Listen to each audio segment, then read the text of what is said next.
I think if I'm accurately representing the point of view from people whose livelihood depends on the conventional energy sector, it's not that they're asking you like that's it, that's the be all end all. It's that they want to know where conventional energy fits into your ambitions. And it's not just because, if I may, not just because of the record of the previous government, it's because of you yourself, your book Values, for example, which extensively talks about a reorientation of the market around the climate imperative. I think Canadians had been asking throughout the campaign, and now, like, is this Prime Minister Mark Carney of Values, or is it the Prime Minister of the campaign? Like, are you going to build that pipeline if the consensus exists? First off, I've said repeatedly yes, first point. Secondly, that because I understand the need for that consensus, I'm a Prime Minister who can help create that consensus. You can't create a consensus on your own, but you have to drive processes that bring provinces along, bring the private sector in. Remember, I've got extensive experience. This is not just a concept to me.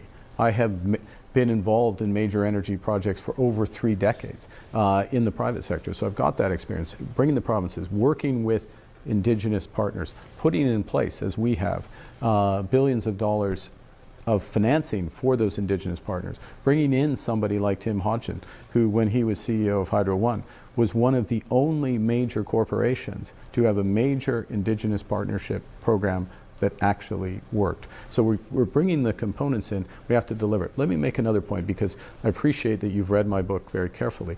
At the core of the way I talk about the energy transition is the future of, including about Canada being an energy superpower, is the future is low risk. Canada's low risk is a business investment place. Low cost, we're getting the cost down, including the oil sands, the marginal production is low cost, and low carbon. All three of those come together. We have the ingredients of all that. Let's get together and move on it. And it takes more than just one pipeline in order to accomplish. And I do understand that point, but I think, like, in your book, multiple occasions, for example, you talk about the merits of a carbon tax. And now we have a different Prime Minister, Mark Carney, who says, the first thing I did in this very room was get rid of the carbon tax. Got rid of the consumer carbon tax, which is different than the industrial side, but it's still a portion of the carbon tax scheme that existed in this country. How much of the resources did that how much of the emission reduction did that consumer carbon tax? 9%. Yeah. Well, it's actually 6, but if you extrapolate it out to 2030, if it went as far as it was supposed to go, it's not nothing. It's not nothing. It's not much. It's not much, and we can do much better with different approaches, including collaborative approaches, which is what I'm looking to do. And look, how can you be collaborative? If you want a simple answer on will I support building a pipeline? Yes, that simple answer. I've given that multiple times, but I don't stop at that. I don't stop at. For example, if you want a simple answer on how do I make homes more affordable, I could just say we're going to cut GST on homes.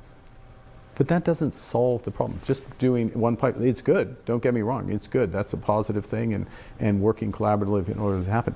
But it's not enough. It's not enough to make Canada an energy superpower. It's not enough to build our full potential. It's not enough to truly get incomes growing across the country. We can do much more.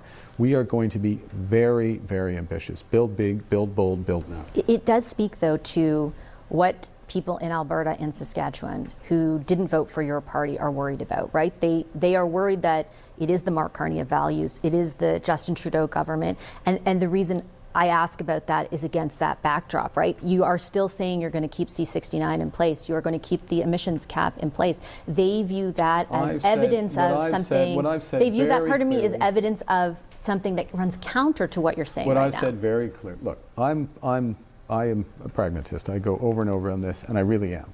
I'm interested in results. So the point of building a pipeline, the point of building out carbon capture is to get the results, to get those barrels to the market, to get carbon down. You can do both. We have the capability to do more. And we have the capabilities financially, from a technological perspective, in terms of the companies. Federal government can play a role. The province of Alberta, obviously other provinces, Indigenous people have to come along for almost all of these projects in order for them to actually work. And what I'm putting on the table is, okay, let's go. Let's not talk about this. Let's roll up our sleeves. Let's focus in on specific projects, and let's work on them together. Now, very constructive, sorry if I may, constructive conversations with Premier Moe in this vein, also with Premier Smith in this vein. So the next stage of that is to sit down across premiers and other groups and start to refine that list and move forward. And we will change things at the federal level that need to be changed in order for projects to move forward. Does that include C69 or the emissions cap? It could include both. Absolutely could include both. But I'm not going to do it conceptually. I'm going to do it on specifics. Do it for moving forward. And that's the point. The test is Canadians deserve results, not rhetoric and not talking past each other. And one of the things that I feel very strongly about and understand, I think from both being in the private sector and working across government over the years, is you can't get results unless you work across partners. So it's the federal government, it's the provinces, it's the companies, it's Indigenous peoples. You can't get result if you just say, we're not going to have environmental assessment.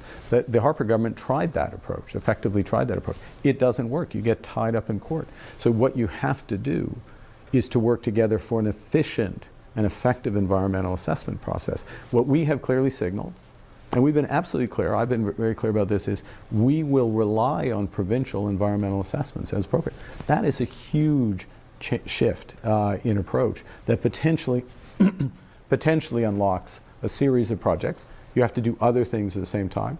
Again, roll up our sleeves, sit down, map out what needs to be done. We've got the team here, and we have the will to do it.